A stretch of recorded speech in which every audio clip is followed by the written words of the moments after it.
बिस्मिल्लाहिर्रहमानिर्रहीम। नाज़रीन किराम, मैं हूं आपका मेज़बान सैयद अली अबरार। आप देख रहे हैं K21 न्यूज़ की खुसूसी नशरियात बाखबर पाकिस्तान का सीज़न 3। तीसरा सीज़न है, हफ्ते का दिन है, हफ्ता इतवार पीर मैं आपके साथ मौजूद होता हूं। बात करता हूं पाकिस्तान की, बात करता हूं कराची की बिगड़ती हुई सूरत हाल की, हालात व वाक़यात की।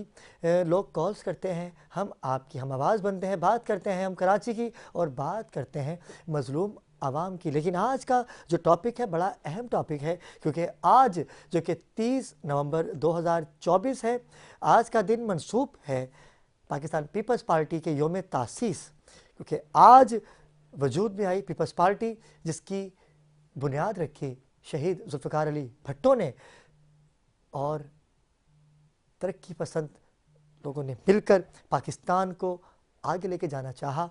लेकिन रोटी कपड़ा मकान का जो नारा जुल्फ़िकार अली भट्टो ने लगाया था, उस नारे को लेके चलते हुए जब कामयाबियां हासिल करते रहे तो ज़ियाउल हक़ के दौर में उनको तख्ता-ए-दार पर लटका दिया गया। उसके बाद उनकी जो कमान थी वो आई शहीद मोहतरमा बेनज़ीर भट्टो के हाथ में, जो पाकिस्तान की 2 दफ़ा वज़ीर आज़म भी रह चुकी। आपकी मेहनतें जारी और सारी ही थीं कि जिला वतनी आपने काटी। जब पाकिस्तान वापस आई तो एक नाखुशगवार वाक़या पेश और दहशतगर्दों के हाथों शहीद मोहतरमा बेनज़ीर भट्टो शहीद हो गई। उसके बाद इस काफ़िले को लेके चल रहे हैं उनके साहबजादे बिलावल भट्टो ज़रदारी, और जिनके वालिद साहब हैं सदर मुमलिकत हैं आसिफ अली ज़रदारी, जो कि अब सिंध हुकूमत को लेके चल रहे हैं, इत्तेहादी हैं मुस्लिम लीग नून के। आज हम बात करेंगे, पीपल्स पार्टी वजूद में आई और आज हमने जिन शख्सियात को मदऊ किया है, पीपल्स पार्टी के हवाले से तो बात होगी ही, योम तासीस के हवाले से तो बात हम करेंगे ही, लेकिन वक्त हुआ चाहता है एक मुख्तसर से वक्फे का। हमारे साथ रहिएगा।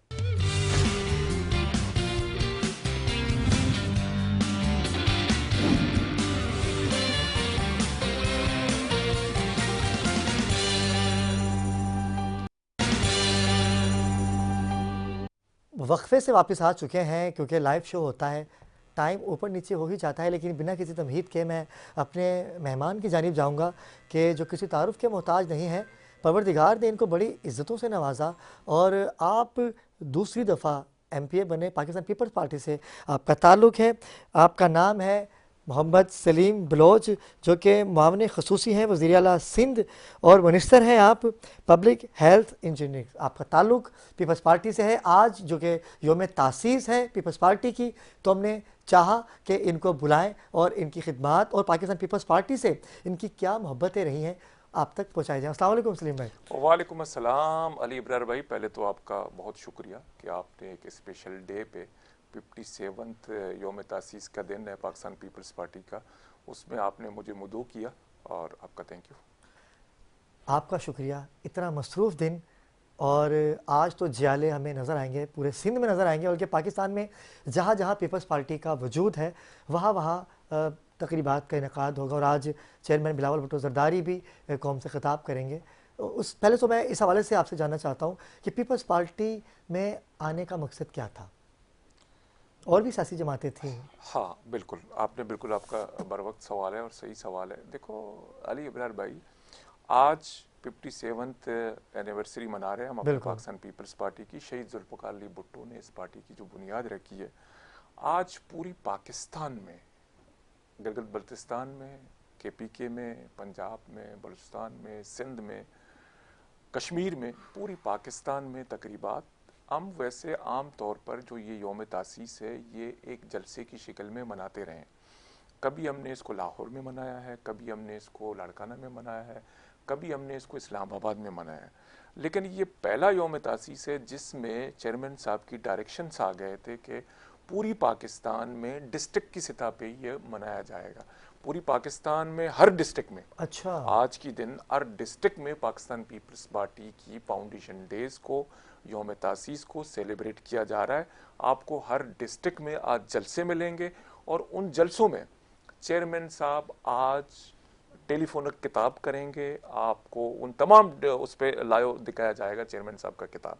तो इसी तरह से कराची का रेलवे ग्राउंड पे रखा गया है और उसमें इंशाअल्लाह ताला पूरी कराची से मैं समझता हूँ कि हज़ारों की तादाद में लोग शिरकत करेंगे और इस दिन को सेलिब्रेट करेंगे।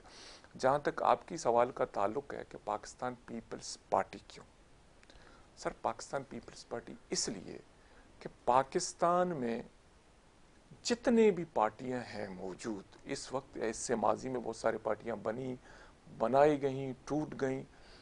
पहले तो ये अवामी पार्टी है जिसको अवाम ने बनाया, शहीद जुल्फ़िकार अली भुट्टो ने इस पार्टी को बनाया। दूसरी, इस पार्टी ने जमहूरियत के लिए सबसे बड़ा रोल प्ले किया है इस कंट्री में। आपके पास आज भी 1973 का कॉन्स्टिट्यूशन जो मौजूद है उसका कालक पाकिस्तान पीपल्स पार्टी है, उसका कालक शहीद जुल्फ़िकार अली भुट्टो है। आपके पास फकर करने के लिए आईनी तौर पर आज अगर 18वीं तरमीम मौजूद है तो उस तरमीम का कालक भी पाकिस्तान पीपल्स पार्टी है।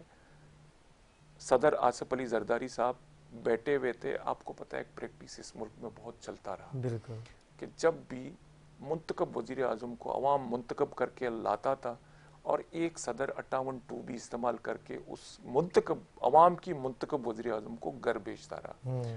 तो पहली दफा पाकिस्तान पीपल्स पार्टी ने बीइंग प्रेसिडेंट जनाब आसिफ अली जरदारी साहब ने उस पावर को विड्रा किया 18वीं तरमीम के थ्रू और पार्लियामेंट को एम्पावर किया।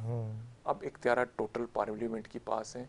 उसके अलावा अगर आप अभी आ जाए रिसेंटली तो 26वें आइन का जो तरमीम हुआ, 26वें आइनवी तरमीम जिसको हम कहते हैं, अगेन एक दफ़ा आपने इस मुल्क में एक बेहतरीन निज़ाम दिया है। हमारे आम लोग बहुत शिकायत करते हैं कि लाखों की तादाद में कोर्ट्स में केस पड़े हुए हैं और उनकी सुनवाई नहीं हो रहा, इंसाफ नहीं मिल रहा। तो आइनी बेंच को अलग करके उस इंसाफ की उसूल तक आम आदमी की रसाई को आसान बनाने में again credit goes to Peoples Party and chairman Bilawal Bhutto Zardari. तो ये और इसके अलावा पाकिस्तान पीपल्स पार्टी को इसलिए भी ज्वाइन किया है कि मैं एक तालिब इल्म की तौर पर, सियासी तालिब इल्म की तौर पर, आप पूरी पाकिस्तान की हिस्ट्री को उठा के देखें, जिन चीज़ों पे एज ए पाकिस्तानी आप पकड़ कर सकते हैं, again credit goes to Pakistan Peoples Party. आज आप पकड़ कर सकते हैं कि इस्लामी ब्लॉक में आप वाहिद मुल्क मौजूद हैं जिसके पास एटमी ताकत मौजूद है। क्रेडिट गोज टू शहीद जुल्फ़िकार अली भुट्टो, पाकिस्तान पीपल्स पार्टी। आज आपके पास मिसाइल टेक्नोलॉजी मौजूद है, credit goes to Pakistan Peoples Party and शहीद मोहतरमा बेनज़ीर भुट्टो। सो ऐसे बहुत सारे रीजंस हैं जिनको अगर मैं डिस्कस करूं तो आपकी मेरे ख्याल में शो का टाइम बहुत कम हो जाएगा। इन सारे चीज़ों को स्टडी करने के बाद मैंने सोचा कि अगर हमें अवामी खिदमत करना है, इस मुल्क में जमहूरियत को एम्पावर करना है, इस मुल्क में अवाम को एम्पावर करना है, तो Pakistan Peoples Party is the best and only option, is the best and only option. आपने जैसे शहीद मोहतरमा के बारे में बताया, जुल्फ़िकार अली भुट्टो शहीद के बारे में बताया, उनकी जो सोच थी, जो फ़िक्र थी नौजवानों को लेके, ख़वातीन को लेके, जो शहीद मोहतरमा बेनज़ीर भुट्टो का किरदार रहा है, अब की 2024 की पीपल्स पार्टी में और तब की पीपल्स पार्टी में क्या फ़र्क देखते हैं? देखो, पीपल्स पार्टी आज भी जो उसूल शहीद जुल्फ़िकार अली भुट्टो ने बनाए थे, अवाम को खिदमत करना, अवाम की खिदमत करना, उन उसूलों को लेके शहीद मोहतरमा बेनज़ीर, क्या रोटी कपड़ा मकान अभी मिल रहा है? बिल्कुल मिल रहा है सर, रोटी कपड़ा किन को मिल रहा है? मैं तो जब भी जाता हूँ लोग परेशानी और दुखी आ रही आवाम नजर आती है। आपने अगर ये समझा है कि रोटी और कपड़ा मकान का नारा ऐसा है कि पाकिस्तान पीपल्स पार्टी की गवर्नमेंट हेलीकॉप्टर लेके रोटी कपड़ा मकान फेंकता रहेगा, तो आपने उसकी इंटरप्रिटेशन गलत की, आपने उस नारे को गलत समझा। ऐसा नहीं है। हम कहते हैं हम रोटी देंगे, तो रोटी देने का मतलब ये है कि हम रिसोर्सेज बढ़ाएंगे, इस मुल्क में रोजगार की जरिए बढ़ाएंगे, नौजवान को रोजगार दिया जाएगा। यानी रोटी का मतलब रिसोर्सेज है। रिसोर्सेज यकीन रोटी नहीं है, रिसोर्सेज हम आपको आइडियाज देंगे कि आपने रोटी कैसे बनानी है, रोटी कैसे कमानी है। मैं कहता हूं हम इस बात पे बिलीव करते हैं कि बजाय रोज आपको एक रोटी देने की, हम रिसोर्सेज इतने डेवलप करें कि आप 10 रोटियां रोज कमाएं और 10 लोगों को खिलाएं। यानी जैसे कि अभी कराची में एनजीओ अपना काम कर रही हैं, दस्तरखान नजर आते हुए लगे हुए, वो भी तो एक रिसोर्सेज ही बना रहे हैं ना, आवाम से राब्ता कर रहे हैं। तो क्या यही रिसोर्सेज एक सियासी जमात भी बना रही है? अगर मैं गलत नहीं हूं तो ये एनजीओ जो काम कर रहा है, ये तो एक डोनेशन, लोगों से डोनेशन इकट्ठा करके आपने दस्तरखान, उस डिबेट में मैं नहीं जाता कि वो अच्छे हैं या बुरे हैं, ठीक है, जो कर रहा है। पीपल्स पार्टी की बात हो रही है, लेकिन मैं पीपल्स पार्टी का ये कंसेप्ट नहीं है कि आप दस्तरखान लगा के जी लोगों को रोटी दें। हाँ, ये पीपल्स कॉन्सेप्ट पार्टी, क्लियर कर दिया आपने। वो पीपल्स पार्टी का कंसेप्ट ये है कि आप नौजवान को एम्पावर कर लें, मुल्क में रोजगार की जरिए पैदा कर लें, आप इंडस्ट्रियल जाल बिछाएं, मुल्क में रोजगार की जरिए पैदा हों, आपका माशी हालात को इतने आप जो है वो इस मुल्क की ऊपर लेके आएं कि आपके पास पैसा हो, हर नौजवान को रोजगार करने का मौका मिले। आप इदारे बनाएं। पाकिस्तान स्टील मिल किसने बनाया? पाकिस्तान पीपल्स पार्टी ने बनाया। इस दिवालिया तरह की किसने आप किया? इदारे उसके बाद हुआ है सर, पाकिस्तान पीपल्स पार्टी के दौर में बहुत अच्छा चलता रहा, वो एक अलग डिबेट ये होगा, उसके लिए माजी की पूरा बात है, चाहिए। देखें बहुत अच्छा काम किया। आल हम में भी यकीन कीजिए कि मैं खुद शहीद मोहतरमा बेनज़ीर भुट्टो का फ़ैन हूँ और उनकी जो काविश है, उनकी जो मेहनत हम मानते हैं, तो ये ऐसा सच है कि जिसे हम झुटला सकते ही नहीं। लेकिन आज का नौजवान कहाँ खड़ा है? गवर्नर सिंध की बात की जाए तो IT कोर्सेज देखें आप, वो देखें जो लाखों रुपए के कोर्सेज हैं वो फ्री में कर रहे हैं। आपकी पीपल्स पार्टी नौजवानों के लिए क्या इकदाम लेके आना चाहती है? आज यौम तासीस है, आज के दिन को अच्छा मैसेज आना चाहिए नौजवानों को हाँ कि पीपल्स बिल्कुल पार्टी क्या करने जा रहे हैं। बिल्कुल। पानी घरों में नहीं मिल रहा, बिजली नहीं मिलती, बिलों में इजाफा किया जाता है। पीपल्स पार्टी ने आज के दिन कोई ऐसा हिकमत अमली का इकदाम किया है कि आज नौजवानों को कुछ गुड न्यूज़ मिलेंगी आज के जलसे में? देखें, आज की जलसे में यकीनन पाकिस्तान पीपल्स पार्टी होप है नौजवानों को आज की जलसे में गुड न्यूज़ मिलने ही मिलने हैं। लेकिन मैं ये कहता हूँ कि आप हमारे मंशूर को देखें। हमने 2024 में चेयरमैन साहब ने एक मंशूर दिया है ना आपको, आपने पानी की बात की तो चेयरमैन साहब की मंशूर में प्रायोरिटी पे पानी है। चेयरमैन साहब ने अपने मंशूर में पाकिस्तान पीपल्स पार्टी का, मिलना कब शुरू होगा?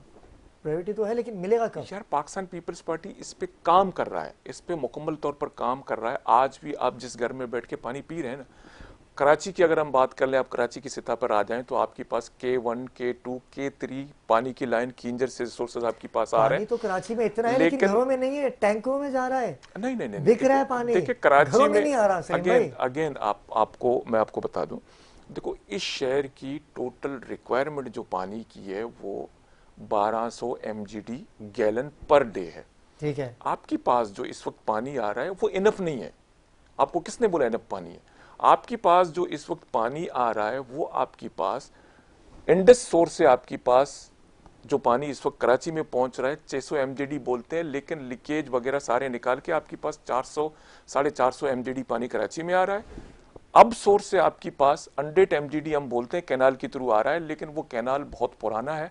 उस कैनाल में इस वक्त 100 MG नहीं आ रहा, 65 MGD पानी आपके पास आ रहा है। टोटल मिला के 1200 MGD पानी की रिक्वायरमेंट है और आप अभी पानी दे रहे हैं 500।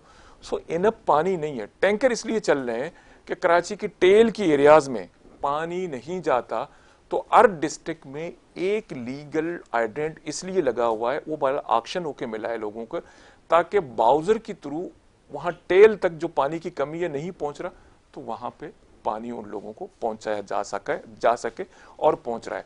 पाकिस्तान पीपल्स पार्टी क्या कर रहा है? पाकिस्तान पीपल्स पार्टी पानी के लिए ये कर रहा है कि पैरेलल 100 MGD का जो नाला कैनाल आपका आ रहा है अप डैम से, उस कैनाल की पैरेलल हमने एक और कैनाल 100 MGD पे काम शुरू किया हुआ है और इंशाअल्लाह ताला विद इन ईयर्स हम उसकी काम को कंप्लीट करेंगे। आपके पास पानी का सोर्स बढ़ जाएगा। दूसरा, के पॉर एक बहुत बड़ा 2002 से इनिशिएट हुआ स्कीम, आपने सुना है, उसकी नाम सुनते रहते हैं आप। अभी चेयरमैन साहब ने, आपको याद होगा जब वजीर आजम साहब आए थे जी जी, बिलावल हाउस में, तो चेयरमैन साहब ने एक एजेंडे पे बात की, वो ये की कि हमें K4 को बहुत एक्सपीडाइट करना है और K4 का पानी लेके कराची में आना है ताकि कराची के लोग पानी पी सकें। तो पाकिस्तान पीपल्स पार्टी ने पहले भी काम किए, पाकिस्तान पीपल्स पार्टी आज भी काम कर रहा है। पाकिस्तान पीपल्स पार्टी ने अगर कराची को बेस बे के आप बात करेंगे तो कराची में पाकिस्तान पीपल्स पार्टी ने पिछले 10 साल में जितने काम किए, मैं नहीं समझता कि किसी ने यहाँ पे आके इतने काम किए होंगे। पानी की बात तो आपने बड़ा अच्छा एक्सप्लेन किया।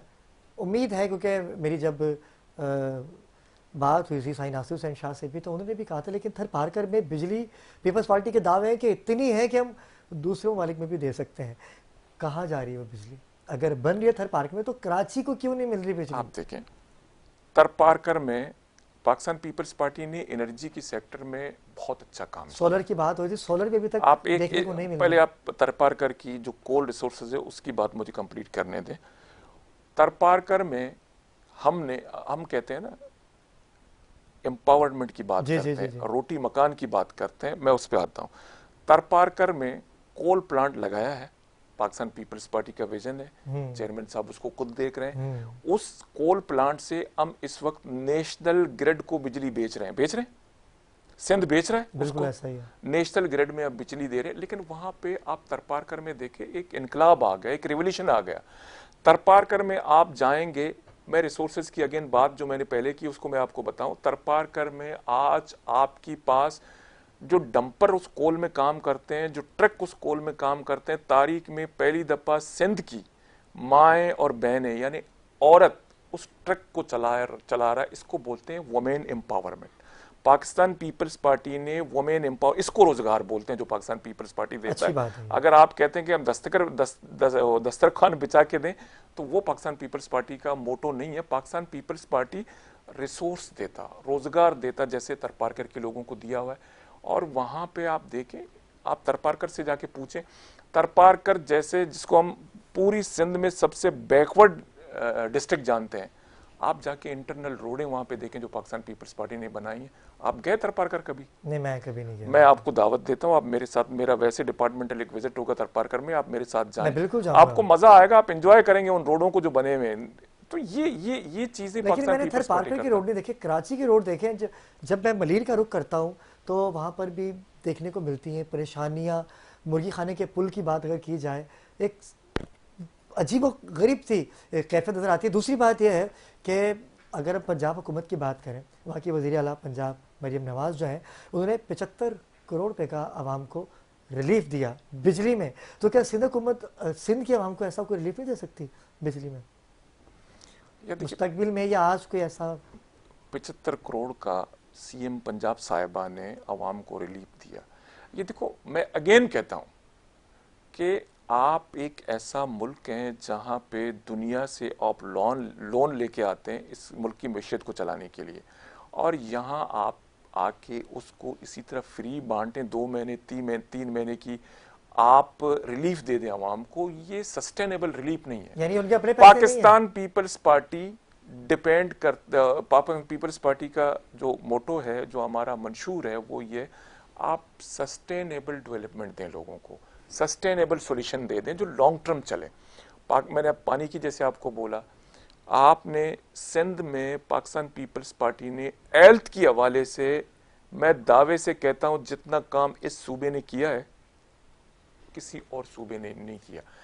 इलाज के लिए आज भी केपीके से लेके बलूचिस्तान लेके साउथ पंजाब से लेके पूरा पाकिस्तान इलाज आज भी यहाँ कराची करने आता है आपके। सलीम भाई, अगर रेलवे की बात की जा रही है, अगर कर्जा लेकर आप अपने सूबे को बेहतर कर सकते हैं तो वो कर्जा हुकूमत ने थोड़ी देना है, वो तो आवाम ने ही देना है ना। अगर वहाँ का कर्जा लेके आप आवाम पर लगा के आवाम को सुख की सांस मिल जाएगी, जो लोग खुदकुशी करने पे आमादा हैं, बिजली के बिलों से, पानी घरों में आता नहीं है, गैस ना होने के बराबर है, बेरोजगारी से बेड़ा गर्क हुआ हुआ है नौजवानों का, अगर कुछ कर्जा आपकी सीधा हुकूमत लेके आवाम पे लगा दे तो भरना तो आवाम ने ही है ना। तो मेरे ख्याल से इसमें कोई मुज़ाकरा तो नहीं है, क्या कहेंगे आप? देखिए, अगेन मैं आपको कहता हूं कि पाकिस्तान पीपल्स पार्टी ने इस सूबे आज तक कर्जा नहीं लिया। प्राइवेट नहीं, मैं आपको बताता हूं, कर्जा मैं उसकी बात नहीं कर रहा कि पाकिस्तान पीपल्स पार्टी ने कर्जा नहीं, मैं ये कह रहा हूं कि हम काम करते हैं सस्टेनेबल डेवलपमेंट के लिए। अच्छा इकदाम है, आवाम को relief. Pakistan Peoples Party, Benazir income support card क्या है? Benazir income support card Pakistan Peoples Party का ही इनिशिएटिव है। मेरी बात सुने, ये भी एक माफिया। मैं कहता हूं, हमने पाकिस्तान में Benazir income support card Pakistan Peoples Party ने इनिशिएट किया, इसमें बिल्कुल एप्रिशिएट, ठीक है, वो आज तक चल रहा है, बिल्कुल ऐसा आज तक चल रहा है। हम कहते हैं इस तरह की 1 महीना 2 महीने के लिए आप जो है वो स्कीम लेके आओगे तो वो चलो 1-2 महीने के लिए रिलीफ है, लेकिन वो उसको हम कहते हैं कि सस्टेनेबल डेवलपमेंट होना चाहिए। आप चाहते हैं कि फॉरएवर काम हो। और दूसरा ये कि उसके लिए भले कितना भी टाइम लग जाए, अगर 2.5-3 मर जाते हैं, खुदकुशी कर लेते हैं, तो वो आगे जाके तो सुकून मिलेगा। बेनजीर इनकम सपोर्ट कार्ड का बेहतरीन तरीके से काम हो रहा है। आपकी जितने भी विडोज हैं, गरीब हैं, लाचार लोग हैं, उनको मदद उनकी डोर स्टेप पे मिल रहा है, पूरी पाकिस्तान में मिल रहा है, पूरी पाकिस्तान में मिल रहा है। और पाकिस्तान पीपल्स पार्टी यकीनन प्राइवेट पार्टनरशिप पे काम करता है। प्राइवेट पार्टनरशिप में पाकिस्तान पीपल्स पार्टी ने इनिशिएटिव लेके काम किया है। यहाँ पे सबसे पहले आपको याद होगा, पहले आपका एक रोड, में बहुत पुरानी बात कर रहा हूँ, स्टार्ट हमने वहाँ से किया था, जो मीरपुर से लेके हैदराबाद का जो रोड है प्राइवेट पार्टनरशिप पे हमने बनाया, बेहतरीन शानदार। अब वो प्राइवेट पार्टनरशिप पे हमने बना के उसकी बाद वो अब वापस सिंध गवर्नमेंट को मिल गया। अभी रिसेंटली कराची में मलीर एक्सप्रेसवे कयूमाबाद से आप उसको लेके जाएंगे सुपरावे रोड तक, कितना बड़ा शानदार स्कीम आपका है। प्राइवेट पार्टनरशिप में पाकिस्तान पीपल्स पार्टी उसको बना रहा है। लेकिन स्कीमों से नौजवानों के पेट नहीं भर रहे ना, नौजवान क्या करे, स्कीमें तो अच्छी है, रोड अच्छे, रोडों पे निकलने के लिए लोगों पे पैसे भी तो होने चाहिए लोगों के पास। अगर मैं रोड पे निकल रहा हूँ तो मेरे पास कम से कम गाड़ी में पेट्रोल तो हो, अगर मैं अपनी फैमिली के साथ जा रहा हूँ अच्छे रेस्टोरेंट में खाना तो खिला सकूँ। नौजवानों के लिए मैं कह रहा हूँ क्या हिकमत अमली होनी चाहिए। मैंने आपको बता दिया इब्रार भाई, देखो नौजवानों मुल्क एक ही है हमारा, देखो नौजवानों के लिए आप क्या कर सकते हैं। नौजवानों के लिए ये कि इस मुल्क में आप एजुकेशन पे काम करेंगे, आपका एकेडमिक सिस्टम बहुत मजबूत होना चाहिए, नंबर एक। नंबर दूसरा ये कि आपकी इस मुल्क की मैशियत इतनी मजबूत हो जो कि आप रिसोर्सेज पैदा कर सकें, आप इस मुल्क में इंडस्ट्रीज लगा सकें, आप इस मुल्क में इदारे बना सकें। लोग रोजगार कहाँ करेंगे? लेकिन सब पंजाब इनको कपाए कारोबारी तबका जो नहीं, सब पाकिस्तान पंजाब पीपल्स पार्टी ने सर ये इनिशिएटिव लिया था, आपको याद है। मैं आपको अभी 10 इदारे गिनवाता हूँ जो कि पाकिस्तान पीपल्स पार्टी ने बनाए जी। स्टील मिल से मैं शुरू करता हूँ, आप आ जाएं। अभी आपके पास एक शाहकार NICVD जी, गम्बट इंस्टीट्यूट, आप इदारे बनाए ना। नौजवान कहाँ रोजगार करेगा? NICVD तो नौजवान बहुत अच्छा इदारे पे काम करेगा ना। आप रिसोर्सेज बनाए, आपके पास जब इदारे होंगे, आपके पास रिसोर्सेज होंगे, आप जॉब अपॉर्चुनिटी पैदा करेंगे तो नौजवान आपका जाके वहां काम करेगा और वो अपना रोजगार कमाएगा और उनको अपनी सलाहियत का इजहार करने का मौका मिलेगा और वो इस मुल्क की खिदमत कर सकेंगे, जो कि पाकिस्तान पीपल्स पार्टी मुसलसल यही काम कर रहा है और पाकिस्तान पीपल्स पार्टी इसी पे बिलीव कर रहा है। सलीम भाई बहुत शुक्रिया, आपने वक्त दिया, क्योंकि मुसलसल आपको कॉल्स भी आ रही हैं और आपको जाना भी है जलसे में। नाज़रीन किराम, पीपल्स पार्टी एक वो जमात है कि जिसकी कुर्बानियाँ कभी रायगा नहीं जाएंगी। आपकी खिदमत, शहीद मोहतरमा बेनज़ीर भुट्टो की बात की जाए और अगर शहीद जुल्फ़िकार अली भुट्टो की बात की जाए तो उन्होंने हमेशा आवाम की बात की। मुश्किलें आती हैं लेकिन उन मुश्किलों का सामना करना भी हमारा हक बनता है कि हम देखें। वो कहते हैं ना कि हर रात के बाद उजाला होता है, हमें उजाले का इंतज़ार है। सलीम भाई आखिर में कोई मैसेज देना चाहें हमारे नाज़रीन को, नौजवानों को? आखिर में मेरा मैसेज पाकिस्तान के नौजवानों को ये होगा कि आपने मुझसे सवाल पूछा ना कि आपने पाकिस्तान पीपल्स पार्टी का इंतखाब क्यों किया, कि आप किसी भी सियासी जमात को अगर सपोर्ट करना चाहें तो पहले उसका हिस्ट्री का स्टडी करें कि उसकी पल्ले है क्या और उसने इस मुल्क के लिए क्या क्या किया। तो उस पार्टी को अगर आप सपोर्ट करेंगे तो ये मुल्क बेहतरी की तरफ जाएगा। और हमारा नौजवान चेयरमैन बिलावल भुट्टो जरदारी साहब, पाकिस्तान पीपल्स पार्टी की पूरी एक हिस्ट्री आप उसको देखें कि पाकिस्तान पीपल्स पार्टी ने इस मुल्क के लिए क्या क्या किया है और पाकिस्तान पीपल्स पार्टी इस मुल्क के लिए क्या क्या कर रहा है। बेशक अपनी मिसाल आप है। बहुत अच्छा आपके साथ वक्त रहा और मैं बहुत से सवाल करना चाहता था, लेकिन एक दफ़ा फिर मैं आपको मदू करूँगा और हम इंशाल्लाह हेल्थ के हवाले से जो आपको एक मिनिस्ट्री अदा की पब्लिक हेल्थ के हवाले से आपसे बात करूँगा। नाज़रीन वक्त हुआ चाहता है एक मुख्तसर से वक्फे का, जब वक्फे से वापस आएंगे तो अहम टॉपिक होगा, हमारे साथ रहिएगा।